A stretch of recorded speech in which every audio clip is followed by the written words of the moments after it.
प्यारे बच्चों, क्लास 12 का एग्ज़ाम फर्स्ट टर्म का नवंबर माह में होना है।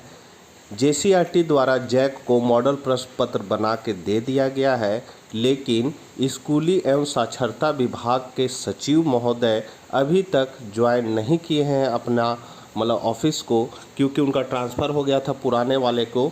नए जो है हमारे सचिव के रवि कुमार, वो अभी तक ज्वाइन नहीं किए हैं, तो बिना उसके अनुमोदन प्राप्त किए हुए जैक मॉडल प्रश्न पत्र जारी नहीं करेगा। कल या परसों तक में सचिव महोदय अपना पदभार को ग्रहण कर लेंगे। उसके बाद जैक उनसे अनुमोदन प्राप्त करेगा। उसके बाद जैक अपने साइट पर मॉडल प्रश्न पत्र जारी कर देगा।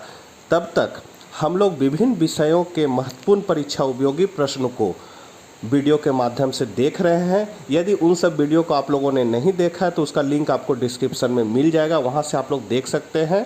आज हम लोग अर्थशास्त्र के महत्वपूर्ण एमसीक्यू प्रश्नों को देखेंगे। एमसीक्यू प्रश्न टोटल आपका इकोनॉमिक्स में 20 क्वेश्चन रहेगा, इसलिए जितना भी एमसीक्यू टाइप से क्वेश्चन है वो हम आप लोगों को कवर कराने का प्रयास कर रहे हैं। आप लोग उसको बढ़िया से कॉपी में नोट करके याद कर लें, और किसी तरह का कन्फ्यूजन हो तो कमेंट बॉक्स में ज़रूर लिखें।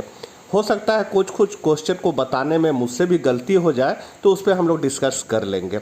शुरू करने से पहले आपसे निवेदन है कि अपने चैनल इकोनॉमिक्स प्लस पर नए हैं तो चैनल को सब्सक्राइब करके घंटी के आइकन को दबाकर ऑल नोटिफिकेशन ऑन कर ले, और आपके जितने भी अर्थशास्त्र के मित्र हैं जिन्होंने अर्थशास्त्र रखा है उनके तक यह वीडियो जरूर शेयर करें, ताकि वे भी इससे लाभान्वित हो सके, क्योंकि मित्र ही मित्र का काम आता है। तो चलिए हम लोग आज कुछ नया सीखते हैं। पहला क्वेश्चन है, एक आयताकार अति परवलय लागत वक्र है।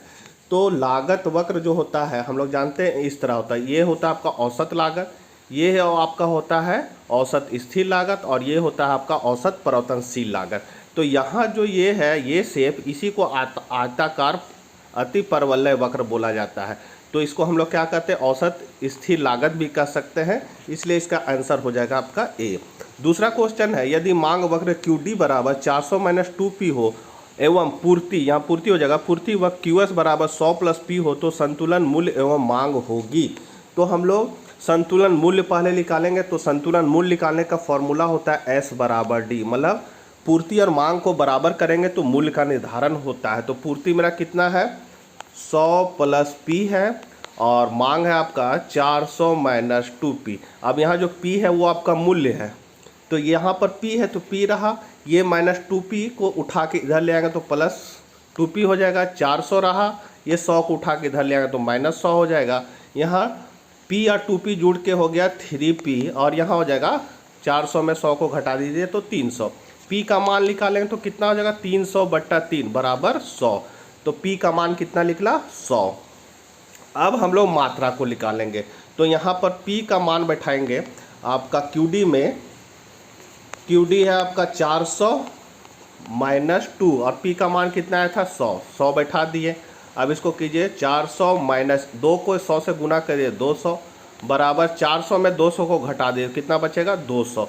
तो यहाँ पर देख रहे हैं मूल्य आपका p का मान 100 और मात्रा का मान कितना है 200। यहाँ पर मूल्य संतुलित मूल्य कितना, तो संतुलित मूल्य हो गया आपका 100, और मांग कितना होगा, संतुलित मांग 200। तो यही आपका ए आंसर हो जाएगा। तीसरा क्वेश्चन है, एक रेखीय मांग वक्र जिस बिंदु पर मात्रा x अक्ष को काटती है वह मांग की लोच होती है। तो देखिए, अगर वक्र पर हमको मांग की लोच ज्ञात करना है तो हम लोग सीधा सीधी इस फंडा को याद रखेंगे कि ये ग्राफ है आपका, वक्र है मांग वक्र, इसका बीचों बीच में मांग की लोच इकाई के बराबर होती है।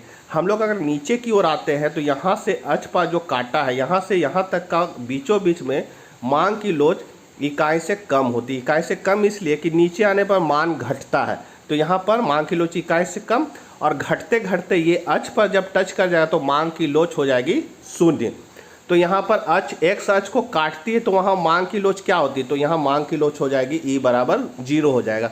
उसी तरह अगर हम इस मांग वक्त पे ऊपर की ओर बढ़ते हैं तो यहाँ से यहाँ का बीचों बीच में मांग की लोच क्या हो जाएगी, इकाई से अधिक हो जाएगी, और यहाँ पर ये अक्ष पर मांग की लोच इन्फिनिटिव हो जाएगी। इसी तरह हम लोग को इसको याद रखना है। तो तीसरा का आप लोग जान गए, यहाँ पर E बराबर 0 हो जाएगा। चौथा, यदि बाजार में किसी वस्तु की कीमत घट जाती है तो बजट रेखा क्या हो जाएगा, बड़ा हो जाता है। फिर है यदि मांग एवं पूर्ति वक्त दोनों दाईं ओर समान अनुपात में शिफ्ट करती है तो क्या होगा, वस्तु का मूल्य एवं क्रय की मात्रा में वृद्धि होगी। मतलब देखिए ये है मांग और ये है पूर्ति। अब कर अपना दाईं ओर शिफ्ट कर, तो ये है दाईं, पहला संतुलन आपका यहाँ हो रहा है, मूल्य का निर्धारण यहाँ पर हो रहा है। अब ये अपना दाईं ओर शिफ्ट कर गया और ये भी अपना दाईं ओर शिफ्ट कर गया। तो अब संतुलन मान ले यहाँ होता है तो हम लोग क्या देख रहे हैं कि मूल स्तर क्या हो जा रहा है, बढ़ जा रहा है। तो यही हो जाएगा ए आंसर। छठा है मांग के नियम का संबंध है। तो मांग का नियम बताता है मूल्य और मांग के बीच के संबंध को बताता है, मांग और मूल्य के बीच के संबंध को। सातवां है सार्वजनिक वस्तु प्रतिस्पर्धी नहीं होती। इसका अर्थ यह है कि किसी व्यक्ति के उपभोग करने से क्या होता है, वस्तु की मात्रा में कमी नहीं आती है। आठवां है यदि उपभोक्ता की आय में वृद्धि होती है तो बजट रेखा समानांतर क्या होगी, नहीं खिसकेगी, मतलब एक समान मात्रा में आगे की ओर नहीं खिसकेगी। समीकरण MD बराबर RPY यह बताता है कि मुद्रा की मांग क्या होती है, धनात्मक रूप से औसत कीमत स्तर पर निर्भर करती है। अगला क्वेश्चन है विलासिता वस्तु के मूल्य मांग की लोच होती है तो वो होती है विलासिता की E>1। यदि पूरक वस्तु की मूल्य में कमी आती है तो वस्तु की मांग क्या होगी, बढ़ती है। अगला किसी वस्तु की कीमत बढ़ेगी तो उसके स्थानापन्न वस्तु की मांग बढ़ जाएगी। बच्चों थोड़ा जल्दी जल्दी इसलिए बता रहे हैं कि 100 क्वेश्चन है तो उसमें सब समय हो जाएगा, वीडियो लंबा हो जाएगा तो आपको खुद ही बोर लगने लगेगा, इसलिए थोड़ा जल्दी जल्दी बता रहे हैं कि इस परिस्थिति में उत्पादन संभावना वक्र दाईं ओर खिसक जाता है। तो उत्पादन संभावना और दाईं ओर खिसकने का कारण है संसाधनों की वृद्धि से और तकनीक में सुधार से। ए और सी सही हो जाएगा, इसलिए इसका आंसर डी हो गया। उपभोग फलन सी माइनस, यहाँ माइनस की जगह बराबर हो जाएगा, सी बराबर सी प्लस सी वाई में सी एवं छोटा सी क्रमशः है तो वो है स्वायत्त उपभोग एवं सीमांत उपभोग प्रवृत्ति। जो बड़ा सी है यहाँ सी, ये आपका इस तरह लिखाएगा सी बराबर सी प्लस छोटा सी वाई। इसमें ये जो सी है इसको हम लोग स्वायत्त उपभोग कहेंगे। स्वायत्त उपभोग मतलब जैसे किसान होता है, अनाज का उत्पादन करता है तो उसमें से बहुत सारा अनाज अपने भी तो उपभोग करता है, अपने भी खाता है, तो वो हुआ स्वायत्त उपभोग। और ये जो सी है उसको हम लोग सीमांत उपभोग प्रवृत्ति कहेंगे। अगला क्वेश्चन है कम कीमत पर उपभोक्ता वस्तु की मांग की मात्रा बढ़ा देता है। क्योंकि इसमें हो जाएगा वस्तु सस्ती हो जाती है और कीमत कम होने पर उपभोक्ताओं की क्रय शक्ति बढ़ जाती है। उपभोक्ता संतुलन क्या है, तो अपने व्यय से अधिकतम संतुष्टि प्राप्त करना। अगला है उपभोक्ता कौन है, तो उपभोक्ता जो है वो आर्थिक एजेंट है। अगला है एक उपभोक्ता उस समय संतुलन में होता है जब वह अपनी दी हुई आय तथा बाजार कीमतों से प्राप्त संतुष्टि को अधिकतम कर लेता है। यह परिभाषा किसने दी है, तो वो दी है सैमुअल्सन ने। फिर है उपभोग की सभी इकाइयों के उपभोग से उपभोक्ता को जो उपयोगिता प्राप्त होती है उसे कहते हैं, तो उसको हम लोग कहते हैं कुल उपयोगिता। उपयोगिता से क्या होती है, तो लाभदायकता भी होती है, हानिकारक भी होता है, दोनों होता है। इच्छा की तीव्रता का फलन होती है, निम्न से कौन है, तो उपयोगिता। उपयोगिता एक धारणा है, क्या है, मनोवैज्ञानिक धारणा है। उपयोगिता की प्रमुख विशेषता क्या है, तो सापेक्षिक, व्यक्तिपरक और अनुमानित संतुष्टि, तीनों है, इसलिए इसका आंसर डी हो जाएगा। एक वस्तु की सभी इकाइयों से प्राप्त होने वाली उपयोगिता के योग को क्या कहते हैं, तो कुल उपयोगिता कहते हैं। वर्षा हो रही है, बिजली बहुत कड़क रहा है, इसीलिए थोड़ा मोड़ा आवाज़ में डिस्टरबेंस हो सकता है। आगे हम लोग बढ़ते हैं। किसी वस्तु में मानवीय आवश्यकताओं की पूर्ति करने की क्षमता को कहते हैं उपयोगिता। तटस्थ वक्र का झुकाव होता है बाएं से दाएं और दाएं से बाएं दोनों तरफ। उपयोगिता की माप की जा सकती है तो मुद्रा के रूप में। ये मानना था, किसका, मार्शल का मानना था कि उपयोगिता की माप की जाती है मुद्रा के रूप में। अगला है आवश्यकता संतुष्टि के नियम को कहते हैं, तो सीमांत उपयोगिता ह्रास नियम कहते हैं। सीमांत उपयोगिता नियम के प्रमुख मान्यता है, तो निरंतर क्रम मतलब लगातार होना चाहिए, उपभोग पर्याप्त आकार होना चाहिए, एक समान होना चाहिए, उपयोग सभी हो जाएगा।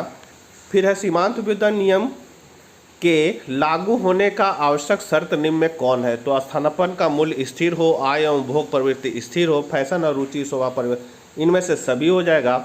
कॉफ़ी के मूल्यों में वृद्धि होने से चाय की मांग, तो कॉफ़ी और चाय क्या है, प्रतिस्थापक वस्तु, मतलब एक की जगह हम लोग दूसरा प्रयोग कर सकते हैं। तो चाय का मूल्य में अगर बढ़ जाएगा तो कॉफ़ी की मांग क्या होगी, चाय छोड़ के आदमी ज़्यादा कॉफ़ी पीने लगेगा, तो कॉफ़ी छोड़ के चाय पीने लगेगा तो चाय का मांग क्या हो जाएगा, बढ़ती है।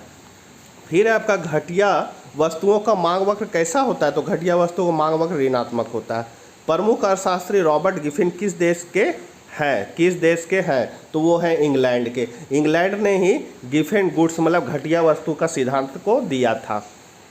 फिर है H.H. गोसेन कौन है, तो ये एक ऑस्ट्रियन अर्थशास्त्री है।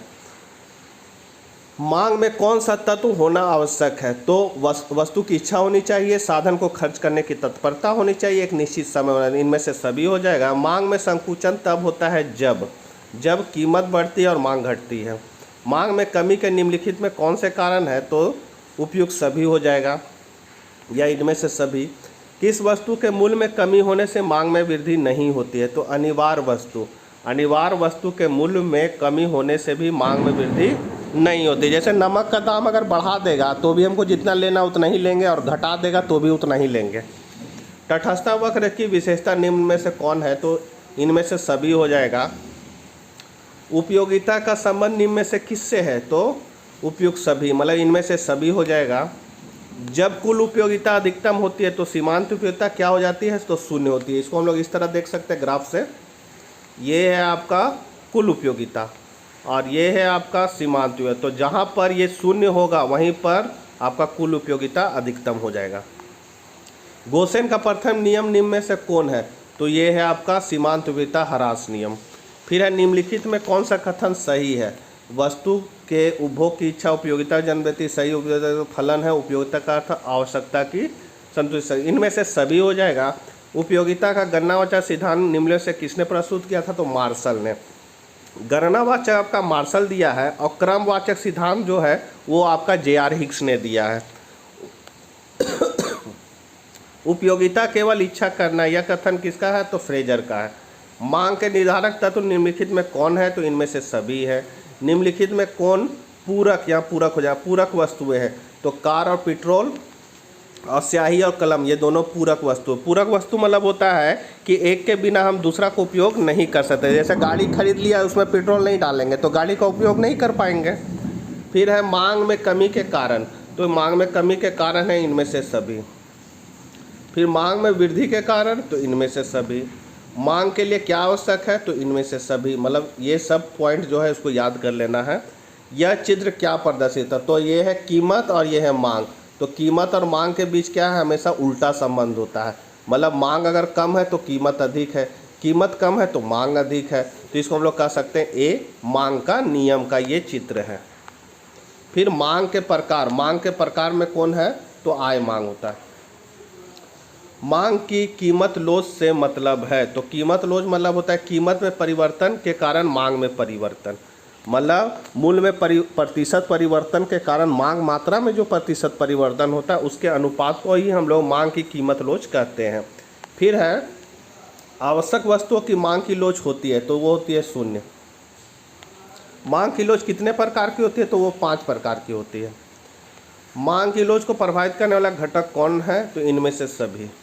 सापेक्षिक लोचदार मांग को व्यक्त करती है, तो सापेक्षिक लोचदार मांग मतलब होता है कि जिस हिसाब से मूल्य में कमी हो रहा है उससे ज़्यादा अनुपात में मांग मात्रा में परिवर्तन हो रहा हो, तो उसको हम लोग सापेक्षिक लोचदार मांग करते हैं। और यहाँ पर है डेल्टा क्यू बट्टा, यहाँ क्यू हो जाएगा, फॉर्मूला होगा आपका डेल्टा क्यू बट्टा Q greater than delta P बट्टा पी। मतलब ये सी ऑप्शन, यहाँ क्यू छूट गया है, डेल्टा की जगह क्यू होगा, डेल्टा क्यू बट्टा क्यू ग्रेटर देन, ये मतलब ये आपका सापेक्षिक लोचदार का फॉर्मूला है। अगला है मांग की लोच का माप निम्नलिखित में किस विधि से किया जाता है, तो कुल व्यय विधि मार्शल ने दिया था, बिंदु रीति प्रोफेसर फ्लक्स ने दिया था, और प्रतिशत विधि फ्लक्स ने दिया था, और बिंदु रीति है सो के.ई. बोल्डिंग ने दिया था। तो इनमें से सभी है सो मांग की लोच का माप है। गिफिन वस्तुओं के लिए कीमत मांग की लोच होती है, तो धनात्मक। मांग की लोच को मापने का सूत्र निम्नलिखित में क्या है, तो मांग मात्रा अनुपातिक पर कीमत यही है, ए नंबर हो जाएगा डेल्टा क्यू बट्टा डेल्टा पी बट्टा पी। फिर है आपका उपयोगिता का क्रमवाचक सिद्धांत निम्न से किसने दिया, तो क्रमवाचक जो है वो हिक्स एवं एलन ने दिया था, और गणनावाचक सिद्धांत जो है उपयोगिता का वो मार्शल ने दिया था। सम सीमांत उपयोगिता नियम का दूसरा नाम क्या है? तो उसको हम लोग कहते हैं गोसेन का प्रथम नियम। ये ऑस्ट्रिया अर्थशास्त्री थे। गोसेन क्या थे? ऑस्ट्रिया के अर्थशास्त्री थे। फिर है मांग में संकुचन तब होता है जब कीमत बढ़ती है और मांग घटती है। फिर है मांग की कीमत लोच के लिए प्रतिशत या अनुपातिक रीति का प्रतिपादन किसने किया था? तो अभी जस्ट बताए हैं, फ्लक्स ने किया था। मार्शल ने कुल व्यय विधि दिया था, फ्लक्स ने प्रतिशत विधि दिया था। आय बढ़ने से उपभोक्ता किन वस्तुओं की मांग घटा देता है? तो निम्न कोटि की वस्तुएं और समान वस्तुएं।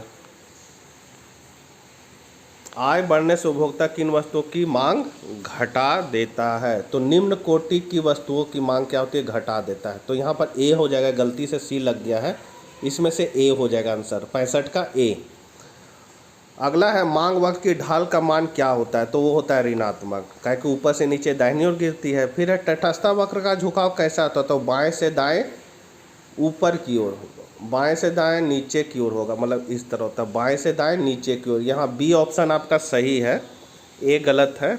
यहाँ 67 का आपका आंसर हो जाएगा बी, बाएं से दाएं नीचे की ओर।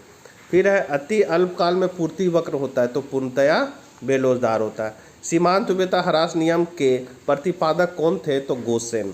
स्थिर पूंजी का उपभोग क्या कहलाता है? तो घिसावट व्यय कहलाता है। सीमांत अवसर लागत निम्न में से कौन है? तो यहाँ हो जाएगा डेल्टा वाई बट्टा डेल्टा एक्स, मतलब इसमें माइनस लगेगा, माइनस डेल्टा वाई बट्टा डेल्टा एक्स। ये सही फॉर्मूला है, तो इसका आंसर बी हो जाएगा। इसमें केवल माइनस छूट गया, माइनस हो जाएगा। फिर है किसी वस्तु की मानवीय आवश्यकताओं को संतुष्ट करने की क्षमता को हम लोग उपयोगिता कहते हैं। फिर है सम विच्छेदन बिंदु तब उत्पन्न होती है जब, तो ए और बी हो जाएगा, मतलब टी आर बराबर टी सी हो जाए और एम आर बराबर एम सी हो जाए। उसके बाद अक्षों के केंद्र से निकलने वाली सरल रेखा पूर्ति वक्र की लोच क्या होती है? तो वो होती है इकाई के बराबर। फिर कॉफ़ी के मूल्य में वृद्धि होने से चाय की मांग बढ़ती है। जब कुल उपयोगिता अधिकतम होती है तो सीमांत उपयोगिता क्या होती है? शून्य हो जाती है। सापेक्षिक लोचदार मांग को क्या व्यक्त करती है? तो डेल्टा क्यू बट्टा Q greater than delta P बट्टा पी, मतलब ए आंसर इसका सही है। अवसर लागत क्या है? तो इनमें से सभी है, मतलब वह है वह विकल्प जिसका परित्याग कर दिया गया हो, खोया हुआ अवसर, हस्तांतरण, ये सभी हो जाएगा। उत्पादन बंद कर देने पर निम्न में से कौन सा प्रभाव पड़ता है? तो वो है परिवर्तनशील लागत शून्य हो जाती है। परिवर्तनशील लागत मतलब होता है जब आपका उत्पादन बढ़ेगा तो परिवर्तनशील लागत भी बढ़ेगा, उत्पादन घटेगा तो ये भी लागत भी घटेगा। सीमांत उपयोगिता, तो सीमांत उपयोगिता का हम लोग जानते हैं फॉर्मूला होता है डेल्टा टी यू बट्टा डेल्टा क्यू, ए आंसर सही है। सम सीमांत उपयोगिता नियम को क्या कहा जाता है? तो इसको हम लोग प्रतिस्थापन का नियम भी कहते हैं। सम सीमांत उपयोगिता ह्रास नियम को गोसेन का प्रथम नियम कहते हैं, और यहाँ है सम सीमांत उपयोगिता नियम, तो यहाँ पर हो जाएगा प्रतिस्थापन का नियम। थोड़ा सा कन्फ्यूजन है। फिर है अति परवलयकार मांग वक्र निम्न में से क्या दिखलाता है? तो यहाँ पर इसका सही आंसर हो जाएगा सी, इकाई मांग लोच को दर्शाता है, इकाई मांग लोच को, इसको याद रखिएगा, बहुत इंपॉर्टेंट है ये। फिर है उपभोक्ता का संतुलन बिंदु क्या होता है? तो सीमांत उपयोगिता बराबर मूल्य होता है। देखिए मार्शल ने ये फॉर्मूला दिया था, ये मूल्य का रेखा है और सीमांत उपयोगिता रेखा, जहाँ दोनों बराबर हो जाएगा वहीं पर उपभोक्ता क्या होगा? संतुलन में होगा, इसलिए इसका ए आंसर सही है।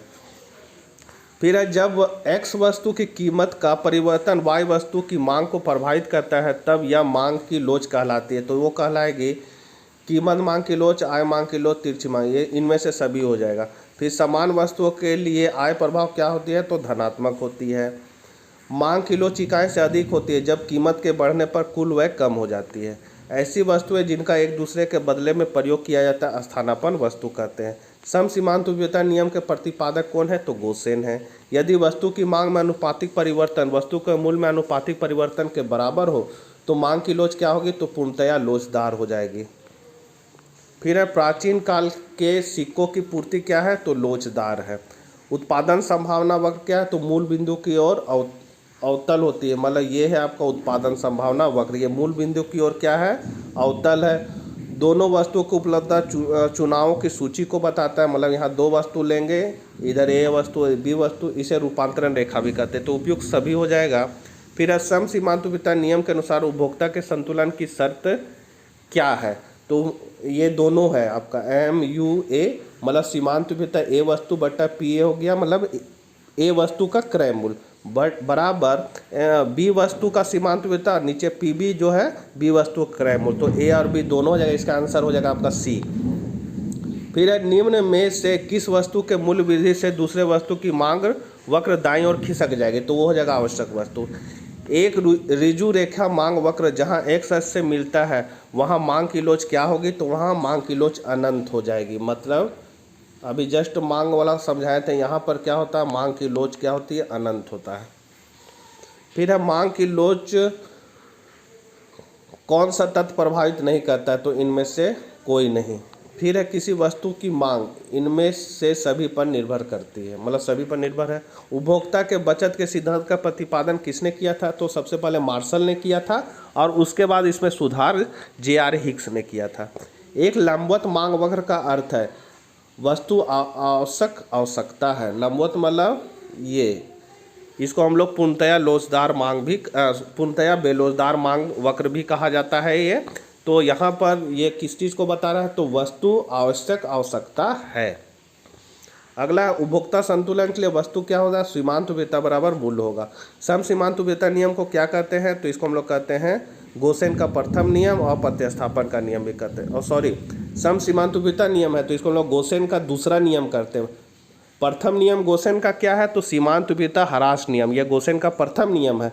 और सम सीमांत उपयोगिता नियम जो है वो गोसेन का दूसरा नियम है, इसी को हम लोग प्रतिस्थापन का नियम भी कहते हैं। तो यहाँ डी हो जाएगा, ए और बी दोनों। तो ये थे इकोनॉमिक्स में कुछ महत्वपूर्ण क्वेश्चन, इसको आप लोग कॉपी में नोट कर लीजिए और किसी तरह की समस्या हो तो कमेंट बॉक्स में ज़रूर कीजिएगा और वीडियो को लाइक और शेयर ज़रूर कीजिएगा, आपसे रिक्वेस्ट है। मिलते हैं फिर नेक्स्ट वीडियो में, तब तक ले आज्ञा दीजिए, बाय बाय।